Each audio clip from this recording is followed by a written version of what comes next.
সাম্প্রতিককালে রাজনীতিতে আমরা বহু ইন্টারেস্টিং ঘটনা দেখেছি ঘটতে, বক্তব্য শুনেছি, কখনো নরম, কখনো গরম, কখনো চমকপ্রদ, কিন্তু এরকম ভাবিনি কোনো দিন।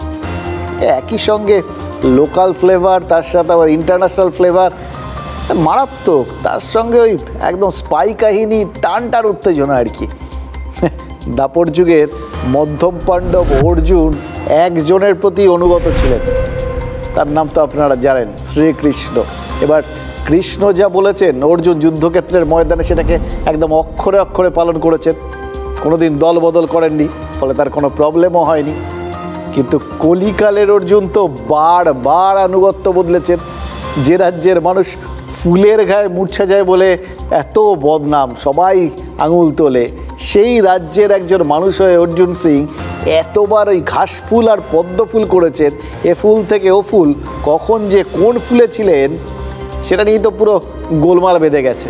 ইনফ্যাক্ট দুম করে যদি আপনাকে এখন জিজ্ঞেস করি, আপনাকে ইন্টারনেট সার্চ করে দেখতে হবে কোথায় আছে বলুন তো, লাস্ট কোথায় ছিল। দেখুন, এমনিতে দলবদল জিনিসটা খুব একটা দোষের ব্যাপার নয়।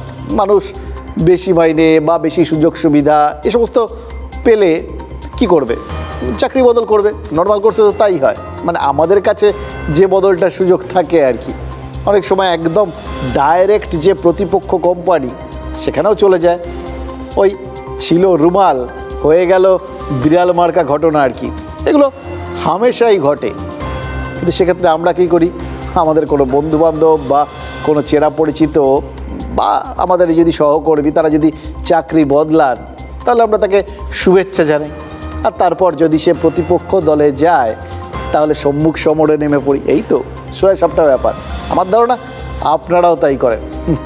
তারপর ধরুন খেলোয়াড়রা, তারাও তো হই করে দল বদলায়। আগে ফুটবলে ছিল, এখন ক্রিকেটে হচ্ছে, ওই আইপিএল হয়, নিলাম হয়, এ দল থেকে ও দলে যায়, এ নেয় ও নয়, এগুলো সব খুব স্বাভাবিক ঘটনা, জানেন তো। এবার সব জায়গায় যদি ব্যাপারটা এতই স্বাভাবিক হবে, তাহলে রাজনীতির ক্ষেত্রে এত সমস্যা কেন? রাজনীতি বিষয়টাই এত সমস্যা সংকুল না? সমস্ত কিছুই রাজনীতিতে একটু অন্যরকম মাপকাঠি বা মানদণ্ডতে দেখা হয়। রাজনীতিকে নীতির পরাকাষ্ঠা না ভেবে, ধরুন রাজনীতিকে আপনি চাকরি বা ফুটবল খেলার মতো একটা পেশা বলে যদি মনে করেন, তাহলে দেখবেন আর কোনো সমস্যা হচ্ছে না। যে নেতা যতবার খুশি দল বদলান, দেখবেন সব চোখে লাগছে না, পরিষ্কার লাগছে। সবসময় মাথায় রাখবেন, পরিবর্তনই জগতের একমাত্র ফিক্সড নিয়ম। Change is the only constant thing in this world. রাজনীতিও একই রকম। আজ যার জন্মদিন, সেই জওহরলাল নেহরুর কংগ্রেস আর মল্লিকার্জুন খার্গের কংগ্রেস দুটো কি এক নাকি? অটল বিহারী বাজপেয়ীর বিজেপি আর জেপি নাড্ডার বিজেপি এক নাকি? প্রমোদ দাশগুপ্ত সিপিআইএম আর মোহাম্মদ সেলিমের সিপিআইএম কখনো এক হতে পারে? এবার কে বলতে পারে আজ যে মমতা বন্দ্যোপাধ্যায় তৃণমূলকে দেখছেন, ভবিষ্যতে অভিষেক বন্দ্যোপাধ্যায়ের তৃণমূল তার থেকে আলাদা হবে কিনা? দেখুন, আলাদা হবে সেটাই তো স্বাভাবিক। সময়ের সাথে সাথে কিছু না কিছু বদল তো সব জায়গাতেই আসে, এটাই তো স্বাভাবিক। কিন্তু এক্ষেত্রে আমরা, মানে আমি, আপনি, সোজা কথায় সাধারণ মানুষ, আমরা কি মনে করলাম সেটা আদৌ গুরুত্বপূর্ণ নয়। মানে যদি হতো তাহলে নেতারা কিন্তু এরকম ঘন ঘন দল বদলাতেন না। এক দল থেকে অন্য দলে যাওয়ার আগে অনেক ভাবনা চিন্তা করতেন, তারপরে ওই কুলিং অফ নিতেন, মানে এক দল ছেড়ে অন্তত কিছুদিন বিশ্রাম নিতেন, লোকজনকে একটু থিতু হতে দিতেন, নিজের অবস্থান স্পষ্ট করতেন, তারপর না হয় অন্য কোথাও যেতেন। রাজনীতিতে তখন ওই কুলিং পিরিয়ড বা এক দল থেকে আরেক দল গেলে হয়তো ট্রান্সফার ফি দেওয়ার ব্যাপারটাও বাধ্যতামূলক হতো। বন্ধ হতো না সেক্ষেত্রে, ব্যাপারটা সম্পূর্ণ একটা সিস্টেম আসতো। এবার এই সিস্টেমটা না থাকায় পুরো ব্যাপারটা কীরকম গোলমেলে হয়ে গেছে, তাই না? এবার যদি এই দেখুন, এই ব্যাপারগুলো এরকম সিস্টেমেটিক ওয়েতে হতো, তাহলে কিন্তু ভোটেও তার প্রভাব পড়তে পারত। বারবার দল বদলানো নেতা, মানে সোজা কথায় দল বদলুরা, তারা কিছুতেই ভোটে জিততে পারতেন না। কিন্তু আমরাই যখন দল বদলু নেতাদের রিজেক্ট করছি না, তার মানে কি? তাদের খুশি মনে নিশ্চয়ই অ্যাকসেপ্ট করে নিচ্ছি, ভোট দিচ্ছি, ফের ভোটে জেতাচ্ছি। মানে তো তাই, এটা ওই নেতারা কিন্তু ওরমভাবেই ধরে নেন। তাই আমাদের দৃষ্টিভঙ্গির থেকে এই দলবদলকে বিচার করলে খুব ভুল হয়ে যাবে, একদম ঠিক হবে না।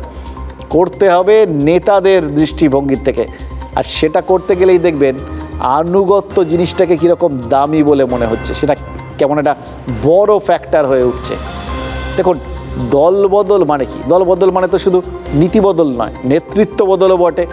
আজ যাকে নেতা বলে মানছেন, কাল দল বদল করলে তাকেই নিশানা করে আবার গালাগাল দিতে হয়, দিচ্ছেনও। এরকমটা তো হামেশাই হচ্ছে। ওই লিটভিনেঙ্কোর মতো যতদিন কেজিবিতে ছিলেন, পুতিন ছিলেন তার বস। যেই না লন্ডনে গিয়ে ব্রিটিশ গোয়েন্দা সংস্থা MI6-এ নাম লেখালেন, অমনি পুতিনের গোপন যত কথা সব ফাঁস করে দিতে লাগলেন। আর তার পরিণাম, লিটভিনেঙ্কো তো জীবন দিয়ে প্রমাণ করে গেছেন কি যাতনা বিষে।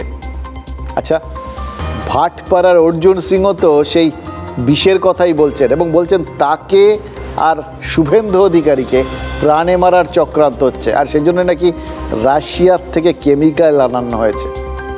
দেখলেন তো, সেই রাশিয়া, সেই কেমিক্যাল আসছে কোথায়? অভিযোগ এই বাংলায়। কে আনিয়েছেন না সেটা পরিষ্কার করে বলেননি অর্জুন সিং। কীভাবে তার ওপর সেই বিষ প্রয়োগ হতে পারে তার না সেটাও পরিষ্কার করেনি, শুধু একটু হিন্টস দিয়েছেন। শুভেন্দু অধিকারী, অর্জুন সিং মতন লোকেদেরকে এরা কোনোভাবে আটকাতে পারছে না যখন, তখন একটা মেরে দেওয়ার চক্রান্ত চলছে।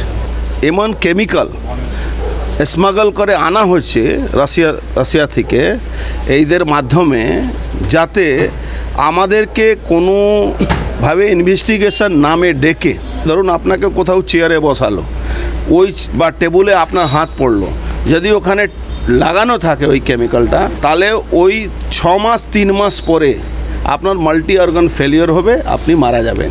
ভাবুন, সেই গোয়েন্দা গল্প বা ডিটেকটিভ থ্রিলারে যেরকম পড়তে পড়তে রহস্য আস্তে আস্তে একটু একটু করে প্রথমে রহস্যটা জমাট বাঁধে, তারপর আস্তে আস্তে তার নিরসন হয়। এও তো মোটামুটি সেরকমই। লিটভিনেঙ্কো না হয় গুপ্তচর ছিলেন, অর্জুন সিংও কি গোয়েন্দা নাকি? নাকি গোয়েন্দাদের কাছ থেকে এই সমস্ত তথ্য পেয়েছেন? ব্যারাকপুরের প্রাক্তন সাংসদ আজ রাজ্যের গোয়েন্দা দপ্তরে গেছিলেন, জানেন তো। ভাটপাড়া পুরসভার ওই টেন্ডার দুর্নীতি নিয়ে যে তদন্তটা চলছে, সিআইডি করছে, সেই তদন্তের জন্যই অর্জুন সিংকে ডাকা হয়েছিল। এবার সিআইডি ডেকেছিল গত পরশু যাওয়ার জন্য, কিন্তু নৈহাটি উপনির্বাচন, তাই জন্য তার আগের দিন সিআইডিতে হাজিরা দিলে তো সাংগঠনিক কাজকর্মে বিরাট ক্ষতি হয়ে যেত। সেই বলেই হয়তো হাইকোর্টের দ্বারস্থ হয়েছিলেন বিজেপি নেতা। হ্যাঁ, এটা কিন্তু আপনাদের সামনে নির্দিষ্ট করে দিলাম, এখন অর্জুন সিং বিজেপি নেতাই। হ্যাঁ, যত গোলমাল হয়ে যাক, ইধার করতে করতে এখন সেটাই। এবার সেটা যাই হোক, হাইকোর্ট গত পরশুর বদলে আজ হাজিরার নির্দেশ দিয়েছিল, এবং কতক্ষণ থেকে জিজ্ঞাসাবাদ করা যাবে সেই সময়টাও বেঁধে দিয়েছিল হাইকোর্ট। আজকে দেখলাম অসাধারণ, মানে এই সমস্ত জিনিসগুলো না খুব টেকনিক্যালি কারেক্ট থাকে সব পক্ষ। আদালত ছুলে যে কত ঘা সেটা সবাই জানে, ফলে অক্ষরে অক্ষরে সিআইডি আদালতের নির্দেশ পালন করেছে, জানেন তো। একদম ঘড়ি ধরে ঠিক 4 ঘন্টা জিজ্ঞাসাবাদ করেছে। আর অর্জুন সিং ভবানী ভবন থেকে বেরিয়ে বলেছেন, আগামী 6 মাসের মধ্যে যদি মাল্টি অর্গান ফেইলিওরে তার মৃত্যু হয়, তাহলে রাজ্য সরকার দায়ী থাকবে। এবার তার মানে কি? রাজ্য সরকার তাকে এবং শুভেন্দু অধিকারীকে মারতে রাশিয়ার থেকে কেমিক্যাল আনিয়েছে, এটাই বলতে চাইছেন তিনি। আগের কথা আর পরের কথা দুটো জুড়লে তাই তো মানে দাঁড়াচ্ছে। সকালে ভবানী ভবনে ঢোকার আগে যে শূন্যস্থানটা তৈরি করেছিলেন, ভবানী ভবন থেকে বেরিয়ে সেটা পূরণ করে দিয়েছেন। এবার প্রশ্ন হচ্ছে, অর্জুন সিং অভিযোগ তো করলেন, অভিযোগটা আমরা শুনলামও বটে, কিন্তু এই কাজটা রাজ্য সরকার করতে যাবে কেন? তিনি তো এমনিতে রাজনীতিতে ধরুন হয়তো প্রতিপক্ষ, এখনও বাহুবলী ওই ব্যারাকপুর অঞ্চলে, কিন্তু ভোটে এই মুহূর্তে তো হেরে গেছেন তিনি, তার তো সেই গুরুত্ব নেই। তারপরেও তার জন্য এত চক্রান্ত, এবং ভাবুন এক্সপোর্ট কোয়ালিটির জিনিসপত্র আনানো, ইন্টারন্যাশনাল কোয়ালিটি, এত হ্যাপা রাজ্য হঠাৎ করতে যাবে কেন? অর্জুন সিং সেই ইঙ্গিতও কি দিয়ে দিচ্ছেন? তার কথাবার্তা শুনে তো সেরকমই মনে হলো। যে টেন্ডার দুর্নীতির তদন্তে আজ সিআইডির কাছে তিনি হাজিরা দিলেন, সেই দুর্নীতি 2020 সালের বলে অভিযোগ। সেই সময় অর্জুন সিং বিজেপিতেই ছিলেন। তারপর মাঝের সময়টা তো তিনি তৃণমূলে যোগ দিয়েছিলেন। এবার অর্জুন সিং বলছেন তৃণমূল থেকে তিনি ফের বিজেপিতে যাওয়ার জন্যই এই 4 বছরের পুরনো অভিযোগটাকে নাকি আবার ঝেড়ে ঝুড়ে বার করা হয়েছে। মাঝের সময়টা যেহেতু তিনি শাসক দলে ছিলেন, আনুগত্য ঠিকঠাক ছিল, সেজন্যই নাকি ভাটপাড়া পুরসভার ওই টেন্ডার দুর্নীতি নিয়ে সেই সময়টা রাজ্য মাথা ঘামায়নি, আনুগত্য বদলেছে, রাজ্যও তাকে টার্গেট করেছে। এবার তাহলে কি দাঁড়ালো? মাইনাস আনুগত্য, অর্জুন সিংকে পুরনো মামলায় ফাঁসানোর মতো একটা অভিযোগ তিনি তুলে দিলেন। আর 2, রাশিয়ান কেমিক্যাল এনে মারার চক্রান্তের অভিযোগটাও তুললেন। এই দুটোই একসঙ্গে ঘটেছে বলে ব্যারাকপুরের প্রাক্তন সাংসদের অভিযোগ। এখানে একটা চক্রান্ত চলছে দুজনকে এলিমিনেট করার জন্যে, শুভেন্দু অধিকারী, অর্জুন সিংকে। নানা রকম গল্প আছে, সেন্ট্রাল ফোর্স আমাদেরকে ঘিরে রাখে, তার জন্য এরা পারে না। এই জন্যে যে কোনো কেমিক্যাল রাশিয়া থেকে আনিয়ে একটা বড় ঘটনা করানোর একটা চেষ্টা চলছে। সেই জন্য আমি প্রিকশনারি এটা আপনাদেরকে জানিয়ে গেছিলাম, 6 মাসের মধ্যে যদি মাল্টি অর্গান ফেলিওরে আমি মরে যাই, তার মানে পুরোপুরি এই সরকার দায়ী। মানে কি অর্জুন এখন মানে ইউক্রেনের দায়িত্ব নিল নাকি? মানে যে পুতিনের থেকে মাল মশলা নিয়ে কিছু করতে হচ্ছে, জেলেনস্কি হয়ে গেল নাকি? সমস্ত এজেন্সি বিজেপির হাতে। এত বড় অভিযোগ যখন আনছেন, তখন সেই এজেন্সিকে দিয়ে এনকোয়ারি করিয়ে শাস্তি দিন যারা করছে এই কাজটা। যদি আমরা করি আমাদের শাস্তি হবে। কিন্তু আমি বলছি এসবই মিথ্যা, নিজেদের ভ্যালু বাড়াবার জন্য এই কথাগুলো বলছেন। এই রাজ্যে সরকার বিরোধী, মমতা বন্দ্যোপাধ্যায় বিরোধী সবাই হিটলিস্টে আছে। এর মধ্যে কম বেশি হয়তো কোথাও হতে পারে। অর্জুন সিং তার মতন করে তিনি রাজনীতি করেন, ফলে সেই যে অঞ্চলে তিনি থাকেন সেই অঞ্চলেও বিভিন্ন সময় আমরা দেখেছি যে ভারতীয় জনতা পার্টিতে যখন তিনি ছিলেন তাকে বিভিন্নভাবে আক্রমণ করবার চেষ্টা করা হয়েছে। ফলে এই ধরনের আশঙ্কা অন্তত অর্জুন সিংয়ের ক্ষেত্রে ভীষণভাবেই থেকে যায়। কি দিয়ে লোককে মারা যায়, সেগুলো কোথায় পাওয়া যায়, পৃথিবীর কোথায় কোথায় পাওয়া যায়, রাশিয়ায় পাওয়া যায়, এ ব্যাপারে নিশ্চয়ই অর্জুন সিংয়ের জ্ঞান এবং এই অভিজ্ঞতা অনেক বেশি, তাই উনি এই জিনিসপত্রগুলোর কথা বলেছেন। মমতা বন্দ্যোপাধ্যায় এতটাই প্রতিহিংসা পরায়ণ যে তিনি তার দলকে শক্তিশালী করতে গিয়ে কখনো কারোর বিরুদ্ধে খুনের মামলা জড়িয়ে তাকে তার দল থেকে তার নিজের দলে নিয়ে আসার চেষ্টা করেন। কাজেই মমতা বন্দ্যোপাধ্যায় অর্জুন সিংয়ের মতো নেতাকে বিষক্রিয়ায় জর্জরিত করতে পারে বা তাকে খুন করবার চেষ্টা করতে পারে পুলিশকে দিয়ে, এটা অসম্ভব কিছু নয়।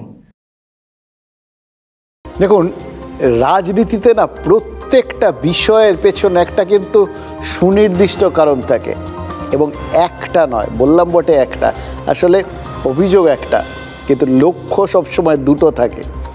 একটা এদিকে তোলা থাকে আর একটা নিজের দিকে তোলা থাকে, মানে নিজের দলকেও বার্তাটা দেওয়া হয়। তৃণমূলের বিরুদ্ধে কী বার্তা সে তো শুনলেন আপনারা, বাকি যারা তার দলের বাকি সবাই সেটা ধরে যেগুলো বলছেন তারা তাদের লাইনে বলে যাচ্ছেন।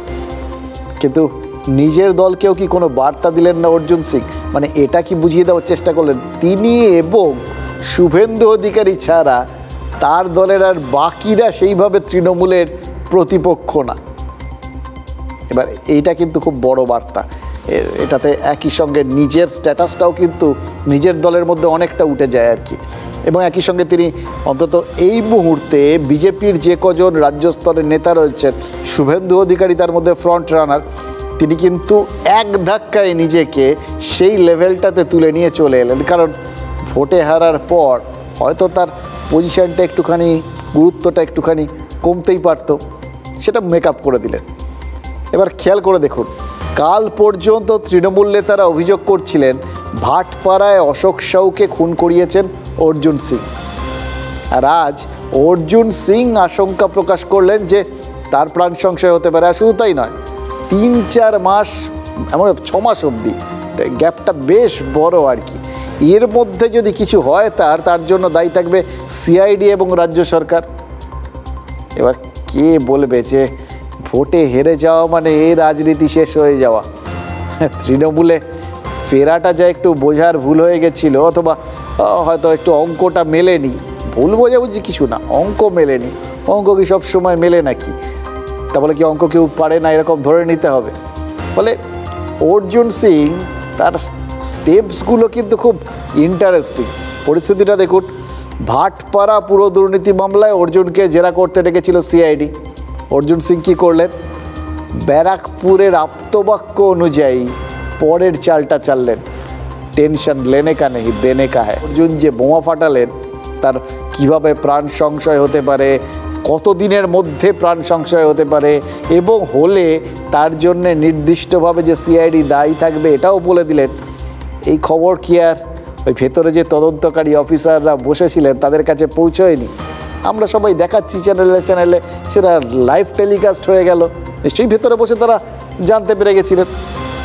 এরপর এটা জেনে যাওয়ার পর অর্জুন সিংকে কতটা চাপ দেওয়া সম্ভব বলুন তো? একটু ভেতরে ভেতরে তো মনে হবে, হঠাৎ করে যদি অর্জুন সিং বুকে হাত দিয়ে বলেন যে আমার বুক ধড়ফড় করছে, তখন কি হবে? তখনই তো ওই চেয়ারের আর টেবিলের ফরেনসিক পরীক্ষা শুরু হয়ে যাবে। চেয়ার টেবিলে যে ওই কেমিক্যাল লাগানো থাকতে পারে, অর্জুন তো সেই আশঙ্কাই প্রকাশ করেছিলেন। এবার তাকে চেয়ারে বসতেও দিতে হবে, টেবিলও সামনে থাকবে, এগুলো সবই তো স্বতঃসিদ্ধ ব্যাপার আর কি, হবেই, জানেন অর্জুন সিং, সেগুলো এড়ানো যাবে না। ফলে এই বিষয়গুলো দুয়ে দুয়ে লোকজন যে চার করার চেষ্টা করবে সেটাও তো সবাই জানেন, চাপ থাকবে না। এটা না খেলাধুলোর ক্ষেত্রে অনেক সময় হয়, দেখবেন দুটো দল তারা মুখোমুখি ম্যাচ রয়েছে, তার আগে এক দল আরেক দল সম্পর্কে বিভিন্ন ধরনের কথা বলে, ওদের 10 রানে পুরো উড়িয়ে দেবো, গুড়িয়ে দেবো, ওরা 10 গোল দেবো, এক দল আরেক দল সম্পর্কে বলছে ওদের ডিফেন্সটা খুব খারাপ, আমাদের আটকাতেই পারবে না। এগুলোকে বলে মনস্তাত্ত্বিক চাপ তৈরি করা, মনস্তাত্ত্বিক লড়াই। সেটাই কি করলেন অর্জুন সিং? কারণ এটাও তো এখন রাজনীতি তো খুব ভালো একটা খেলা। তো কেন্দ্রীয় নিরাপত্তার পাশাপাশি খেয়াল করে দেখুন, এই বক্তব্যের মধ্যে দিয়ে নিজের জন্য কি অর্জুন সিং রাজ্যের নিরাপত্তার বন্দোবস্তটাও করে নিলেন? সেটাই তো মোটামুটি হয়তো চোখে দেখা যাচ্ছে না, কিন্তু সেটা কি হবে না? তার যাতে কিছু না হয় সেটা তো এখন সিআইডি অফিসাররাও নজরে রাখবেন, কারণ কিছু হলেই আঙুল তো ভবানী ভবনের দিকেই উঠবে। এবার ভোটে হেরে রাজনৈতিকভাবে প্রবল কোণঠাসা পরিস্থিতিতে প্রবল প্রতিপক্ষকে এইভাবে যদি চাপে রাখতে পারেন অর্জুন সিং, একটা প্রশ্ন কিন্তু উঠবেই, তার কৃষ্ণটাকে বিনা মতলবে পলিটিক্যাল ভিকটিম করে 4 ঘন্টা সময় নষ্ট করা, হ্যারাসমেন্ট করা, মেলাইন করার একটা চেষ্টা চলে। বিজেপিতে যখন আসলাম তখন মামলা হলো, আর তৃণমূলে যখন ছিলাম তখন আমি ভালো গুড বয়, আমার মতন ভালো ছেলে না। তো দেখেছেন মমতা ব্যানার্জি বক্তব্য, অর্জুন খুব ভালো ছেলে, এখন অর্জুন খুব খারাপ ছেলে, ওতে কোনো অসুবিধা নেই। আমি খারাপ ভালো সেটা মানুষ ঠিক করে। দেখুন, সিআইডি আর কবে ডেট দিল জানি না, কিন্তু আমি অর্জুন সিং হলে প্রত্যেক দিন হাজিরার দাবি জানাতাম। জেরা করতে হবে না, শুধু গিয়ে বস থাকবো, মানে তাতে কি পরিমাণ চাপ, এবং প্রত্যেক দিনের জন্য 6 মাস তার পরের পিরিয়ডটা যোগ হয়ে যাবে, 6 মাসটা পেছোতে যাবে। ভাবতে পারছেন কতদিন ধরে নিজের জন্য নিরাপত্তাটা একদম সুনিশ্চিত করে ফেলা যাবে?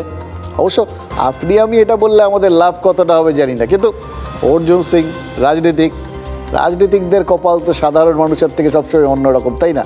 নাহলে সরকারি এজেন্সির ফরমানেও কারোর এভাবে কপাল ফেরে? এক রাতে কিন্তু অর্জুনের ভাগ্য বদলে গেছে, যাই বলুন, এটা আপনাকে মানতে হবে। কাল নৈহাটিতে ভোট ছিল, আর অর্জুন সিং প্রায় বোতলবন্দি ছিলেন। কয়েকদিন আগে তার বাড়ির সামনে বোমাবাজি হয়েছে, তার ইভিএম ভাঙার হুঙ্কারকেও মাছি তাড়ানোর মতো হেলাফেলা করেছে তৃণমূল কংগ্রেস। মানে সব মিলিয়ে মিশিয়ে কোথাও গিয়ে তার নম্বরটা বিশেষ ছিল না, এটা তো সবাই বুঝতে পারছিলেন। কিন্তু ভোটের দিন সকালেই ভাটপাড়ায় তৃণমূল কর্মী খুন হলেন, আর তৃণমূল আঙুল তুলল অর্জুন সিংয়ের দিকে, অর্থাৎ চাপ দেওয়ার জায়গাটা সবে শুরু হচ্ছিল। সেইখান থেকে অর্জুন সিং ওই সিআইডির ডাককে কিভাবে নিজের দিকে ঘুরিয়ে দিলেন ভাবতে পারছেন একবার? তবে আমি খুব গর্ব অনুভব করি যে আমি বুথটায় ভোট দিই, সেই বুথটা নির্বাচন কমিশন মডেল বুথ করে। তার মানে এখানকার কালচার এটার মাধ্যমে বোঝা যায়। আর আমি যাকে হারিয়েছিলাম সেই সাংসদের বুথ সবসময় হাই অ্যালার্ট, ওখানেও তার কালচার বোঝা যায়। এই উত্তেজনা তো ওখানে কে করে, তারা কারা, এই প্রত্যেকটি নাম বহু চর্চিত, গোটা এলাকার মানুষ জানেন, বাংলার মানুষ জানেন ওখানে কে করে এসব। ওই বললাম তো যে ওটা ওর ক্যারেক্টার, ও অশান্তি ছাড়া চলতে পারে না, ওই জন্যই তো ওকে বিড়াল করে দিয়েছিল। ওকে এখন আর অর্জুন সিং বলে না, অর্জুন বিড়াল। দেখুন, অর্জুন সিংয়ের সঙ্গে কালচারাল একটা সম্পর্ক খুঁজে বার করার চেষ্টা করেছেন তৃণমূল নেতারা। গোটা জায়গাটার ভাটপাড়ার কালচার নিয়ে প্রশ্ন তুলে দিয়েছেন, সে যাই হোক, কিন্তু যে কালচারের অহংকার তারা করছিলেন সেটাও তো আর রইল না। ভোটের দিন রাতেই নৈহাটিতে মার খেয়ে হাসপাতালে ভর্তি হয়েছেন ওই তৃণমূল প্রার্থী সনদদের ছেলে। গতকাল রাতে লিচুবাগান ঘাট এলাকায় বাইক নিয়ে যাচ্ছিলেন সনদদের ছেলে শুভম দে। একজনের সঙ্গে তার ধাক্কা লাগে আর সেখান থেকেই বচসা। তৃণমূল প্রার্থীর ছেলেকে বেধড়ক মারধর করেন যারা করেন, ওই যাদের সাথে গণ্ডগোল হয়েছিল তারাও নাকি তৃণমূল কর্মী। এবার শুভম এখন আশঙ্কাজনক অবস্থায় হাসপাতালে ভর্তি। পুলিশ 4 জনকে এই ঘটনায় গ্রেফতার করেছে। দাদা মারধর করেছেন দাদা তৃণমূল কংগ্রেস প্রার্থীদের ছেলেকে? না না, আমরা মারিনি, আমরা বাড়িতে ছিলাম, আমরা বলছিলাম, আপনাদের বললাম আপনারা তাহলে কি ফাঁসানো হয়েছে? আমরা ছিলাম না। তা আপনারা কোন দল করেন দাদা? আপনারা কোন দল করেন? বাড়ির থেকে নিয়ে বলছি আপনারা কোন দল করেন? তৃণমূল করেন? মানে এটা যদি একই দলের লোক একই দলের প্রার্থীর ছেলেকে কোথাও গিয়ে মারধর করেন তাহলে তো সেটা আত্মঘাতী বলে ধরতে হবে। এবার ফুটবলে সেম সাইড মানে আত্মঘাতী গোল, তাই তো? যেটা করায় ওই কলম্বিয়ার ফুটবলার এসকোবারকে গুলি খেয়ে মরতে হয়েছিল। আর এই সেম কথাটার আরেকটাও মানে হয়, সেম, একটু উচ্চারণটা আলাদা, আর তার মানে হচ্ছে লজ্জা। তাই এবার আমরা যদি সেম সাইড না বলে সেম সাইড বলি তাহলে বোঝাবে তো তৃণমূলের লজ্জার দিকটা, একদিকে আত্মঘাতী আরেকদিকে লজ্জা। সনদদের ছেলের গায়ে হাত পরাটা তৃণমূলের দুটো জিনিসই জানেন তো, একই সঙ্গে সেম সাইডও বটে সেম সাইডও বটে। এই ঘটনায় কার কার অহংকার ভেঙে গেল একবার ভেবে দেখুন। কুণাল ঘোষ কাল বলেছিলেন এই অঞ্চলে একজনই অশান্তি পাকায়, মানে নাম না করে অর্জুন সিংকেই বুঝিয়েছিলেন। কিন্তু নৈহাটির লিচুবাগানে তৃণমূল প্রার্থীর ছেলেকে যারা গণপিটুনি দিল তারা তো তৃণমূলই করে, ওখানে তো অর্জুন সিং নেই। পার্থ ভৌমিক বলেছিলেন তার বুথটা মডেল বুথ আর অর্জুন সিংয়ের বুথ নাকি স্পর্শকাতর। তাহলে শান্তিপূর্ণ নৈহাটিতে একটা বাইকে ধাক্কা নিয়ে বচসায় এমন মারামারি হলো যে একজন আইসিইউতে পৌঁছে গেল। দেখুন, সনদদের স্বাভাবিকভাবেই মনের অবস্থা এখন অত্যন্ত খারাপ, বুঝতেই পারছেন। ছেলে মুমূর্ষু হলে কোন বাবাই বা ভালো থাকেন, যে কোনো বাবা বিচলিত হয়ে পড়বেন। কিন্তু তার ছেলে যে তারই দলের লোকেদের হাতে আক্রান্ত হলেন, যে দল গণপিটুনি বিরোধী একটা বিল সম্প্রতি পাশ করিয়েছে, তাদের কর্মীরাই গণপিটুনি দিল। সামান্য বচসার থেকে এরকম একটা গণপিটুনি শুরু হয়ে গেল, এটা কি থ্রেট কালচার নয়? এই প্রশ্নটা তো উঠছে। আজ তৃণমূল প্রার্থীর ছেলে আক্রান্ত বলে 4 জন গ্রেফতার হয়েছে, অন্য কেউ হলে পুলিশ ধরতে পারত? সময়ে হাসপাতালে নিয়ে গিয়ে প্রাণটা বাঁচানো যেত নাকি এভাবেই পড়ে থাকতো? দেখুন, নৈহাটির মানুষতা হলে এরকম পরিবেশের মধ্যেই নিয়মিত দিন কাটাচ্ছেন, এটাই তো দাঁড়ায়। এরপরেও আর পার্থ ভৌমিক ওই মডেল বুথের গর্বটা করতে পারেন কি? সনদবাবু, একদম পরিষ্কার করে আপনার কাছ থেকে জানতে চাইবো ঠিক কি ঘটেছিল এবং আপনার কি মনে হয় এর পিছনে কে বা কারা রয়েছে? আমার এরকম কিছু জানা নেই। মানে আপনি জানেন না আপনার ছেলেকে কারা মেরেছে? দেখুন, কি বলবেন উনি, যেদিকেই বলবেন যাই বলবেন সেটা তার জন্য শাঁখের করাতের মতো। এবং তার উপর তার সনদদের মনের অবস্থাটা, সেটা তো বললাম, আমরা বুঝতে পারছি। তার উপর দিয়ে কী ঝড় বয়ে যাচ্ছে সেটাও বুঝতে পারছি। নৈহাটিতে তৃণমূলকেই এমনিতে এগিয়ে রেখেছেন ভোট বিশেষজ্ঞরা। এবার যদি সনদে নির্বাচিত হন তাহলে নিশ্চয়ই এবার ওই থ্রেট কালচারটা শেষ করার জন্য উদ্যোগী হবেন। কারণ আজ নিজেই তিনি ভুক্তভোগী হয়েছেন। লোকে নিজে ঠেকলে তবেই তো শেখে। তবে ভোটে জেতার খবরের থেকে ছেলের সুস্থতার খবর এখন তার কাছে অনেক বেশি কাঙ্ক্ষিত। এটা আমাদের কাছেও কাঙ্ক্ষিত। আমরা কোনো ক্ষেত্রে চাই না যে কোনো বাবা তার ছেলের সুস্থতা নিয়ে বেশি দিন এরকম দুশ্চিন্তায় থাকুক। ছেলে সুস্থ হোক, বাবার কাছে ফিরে যাক, এটাই আমরাও চাই। কিন্তু দেখুন, এর বাইরে ওই 23শে নভেম্বর তারিখটার দিকে তো গোটা তৃণমূল দলটাই তাকিয়ে রয়েছে। উপনির্বাচনের ফলাফল নিয়ে তৃণমূল তো এমনিতে খুব একটা ভাবিত নয়, হওয়ার কথাও নয়। টার্গেটটা কি বা দুশ্চিন্তাটা কি? সেটা হচ্ছে ওই উপনির্বাচন শেষ হওয়ার পর যেটা হবে, যা শুরু হবে সেটা। এবার সেটা আপনারা ভাবছেন তো ওই 6-6 না হলে কি হবে এইসব? না না, তার বাইরেও অনেক কিছু এখন থেকে একদম ফিক্সড হয়ে রয়েছে।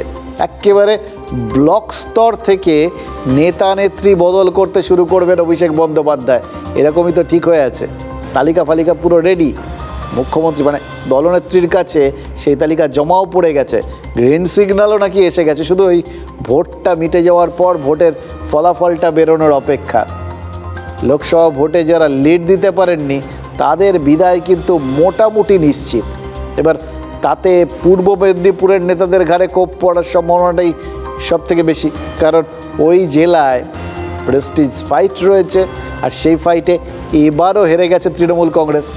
অভিষেক জেলাওয়ারি রিপোর্ট আর ছাঁটাই তালিকা সেটা তাই জন্যে যখন রেডি করেছেন, আমার ধারণা একদম শুরুর দিকে ওই পূর্ব মেদিনীপুরের নেতা নেত্রীদের নাম রয়েছে। অভিষেক শিবির থেকে বলে দেওয়া হচ্ছে কিন্তু ক্রাইটেরিয়াটা কি। শুধু আনুগত্য থাকলে হবে না, পারফরম্যান্সও থাকতে হবে। মানে শুধু দলকে ভালোবাসলে হবে না, দলকে জেতাতেও হবে, দলের কাজেও লাগতে হবে। এবার এই শর্তটা না খুব ইন্টারেস্টিং হয়ে দাঁড়িয়েছে। এই শর্তটা জুড়ে দেওয়ার পরেই তৃণমূলের প্রবীণরা দেখলাম হঠাৎ খুব উদ্বিগ্ন।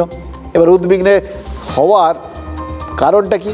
কারণটা হচ্ছে কোনটা বেশি গুরুত্ব পাবে, আনুগত্য না পারফরমেন্স? তারা নিশ্চয়ই ভাবছেন যে আনুগত্যই যদি বিচার্য বিষয় হয়, সেটাই যদি মেন ক্রাইটেরিয়া হয়, আসল বিচার্য বিষয়, তাহলে তাদের কোনো চিন্তা নেই। প্রথম দিন থেকে মমতা বন্দ্যোপাধ্যায়ের পাশে পড়ে রয়েছে, এটা তো তাদের কাছে ফিক্সড ডিপোজিট। এই তাদের আনুগত্যটা, এই ফিক্সড ডিপোজিটের সুদেই তো বুড়ো বয়সেও রাজনীতি করছেন। কিন্তু দল যদি বলে সুদে খাওয়া চলবে না, রোজগার করে নিয়ে এসো, তারপর খাওয়া জুটবে, তাহলে কোথায় যাবেন? তখন তো ভাবতে বসতে হবে যে কেমন পারফরমেন্স প্রয়োজন, তারপর তো রোজগারের প্রশ্ন। দেখুন, সামনে কিন্তু উদাহরণ রয়েছে তাদের সামনে। তিলোত্তম আন্দোলনে সেই সময় আপনারা দেখেছেন দলের তাবড় নেতাদের মুখে পুরো কুলুপ পড়ে গেছিল, তখন কুণাল ঘোষ একা ব্যাট করে গেছেন, হাতে হাতে ফল। মানে তিনি দলের রাজ্য সাধারণ সম্পাদকের পদটা ফিরে পেয়েছেন। তার মানে ওরকম মরিয়া লড়াই যিনি করবেন তিনিই পদে থাকবেন। এটা না হয় উদাহরণ হয়ে রইল, একটা হাতে গরম উদাহরণ যে কি করলে পদে থাকবেন বা পুরস্কৃত হবেন। কিন্তু বাকিরা কি বিপদে থাকবেন? এটাই একটা বড় প্রশ্ন, আসল প্রশ্ন। দেখুন, 3-এর দশকে না Joseph Stalin the great purge বা দ্য গ্রেট টেরারের মাধ্যমে, ওটাকে অনেকে দ্য ইয়ার অফ 37ও বলে আর কি, সেই সময় লেনিন ঘনিষ্ঠ সকলকে নাকি কমিউনিস্ট পার্টির থেকে সরিয়ে দিয়েছিলেন। একই ঘটনা কয়েক বছর আগে আবার দেখেছি আমরা চীনে। প্রেসিডেন্ট শি জিনপিং তিনি ওই দুর্নীতি দমনের নামে পার্জ করেছেন, মানে সরিয়ে দিয়েছেন বিরোধীদের। আর বিজেপিতেও তো বেশ কিছু এরকম মাপকাঠি তৈরি হয়েছে, মানে শর্তের গিলোটিন আর কি, যে গিলোটিনে অনেকেরই মাথা কাটা পড়ছে। বিজেপিতে 75 বছরের বেশি বয়সীদের ভোটে দাঁড়ানো নিষিদ্ধ হয়েছে, আর তার ফলে লালকৃষ্ণ আদবানি বা মুরলী মনোহর যোশী এরা সব মার্গদর্শক মণ্ডলীতে চলে যেতে বাধ্য হয়েছে। দেখুন, বিজেপির এই যখন এই সিদ্ধান্তটা প্রকাশ্যে এসেছিল না, তখন বাংলার শাসক দলের অনেক নেতাই কিন্তু কটাক্ষ করেছিলেন। এই ইতিহাস কি আশ্চর্য মজাদার! দেখুন, আজ শাসক দলের সেই বয়স্ক নেতারাই, হয়তো তখন একটু বয়সটা কম ছিল, এখন একটু বেড়ে গেছে, তারা তখন খুশি ছিলেন, মস্করা করছিলেন, আজকে তারাই টেনশনে পড়ে গেছেন, শঙ্কিত দুরু বুকে অপেক্ষা করছেন। অভিষেক বন্দ্যোপাধ্যায় একটা কথা বলেছেন যে আনুগত্য নয়, পারফরমেন্সই হলো মানদণ্ড। অভিষেক যেটা বলেছে তার সঙ্গে অনেকটা একমত হলো, আমি শুধু এইটুকুনি বলবো যে একটা যদি বন্ড চালু করা যায়, কারণ পলিটিক্যাল পার্টি যখন কর্পোরেট সেক্টরে শেপ নিচ্ছে তখন পারফরমেন্সটা যেমন ফ্যাক্টর, কিন্তু পারফরমেন্সটা একটু ভালো হলেই সব এদিক ওদিক শুরু করে কেটে পড়ার ধান্দা করে। আমি বলেছি যে অভিষেক যেটা বলেছে যে মানুষের পারফরমেন্স থেকে বিচার করা হবে, তার কি করলো না করলো, কীভাবে সে মানে যে আউটপুট কী দিল এটা দেখা হবে। এটা আমি পূর্ণ সমর্থন করেও বলছি যে তার সঙ্গে এটাও চাই তার দলের প্রতি ভালোবাসাটা। আমি অভিষেক বন্দ্যোপাধ্যায়কে দেওয়ার মতো আমার মানে ক্যাপাসিটিতে পড়ে না। আমি একটা চিঠি লিখতে পারি দলের এমএলএ হিসেবে যে আনুগত্য এবং পারফরমেন্স এই যৌথ সমন্বয় যেটা অভিষেকের ক্ষেত্রে খাটে। কুণাল ঘোষ গোটা ব্যাপারটা শুনছেন, কোনো প্রতিক্রিয়া নেই। আমি এখন যেটা মনে করছি সেটা আমি এখন বলছি।